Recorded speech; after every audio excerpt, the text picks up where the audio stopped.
بیا د مدینه کوڅې بیا د مدینه کوڅې غواړي د بلال اذان ګرځي صحابه پکې نشته قریشي جانان ګرځي صحابه پکې نشته قریشي جانان بیا د مدینه کوڅې غواړي د بلال اذان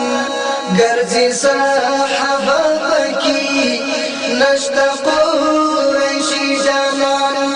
ګرځي اصحابان پکې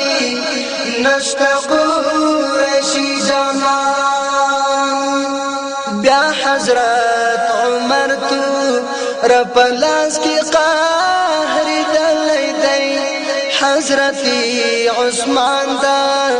بلتان لمبوس وزلی دی حضرت عثمان دا بلتان لمبوس وزلی دی غم شو په حجاز باندې غم شو په حجاز باندې اور شو ورته تور جهان ګرځي صحابه پکې نشته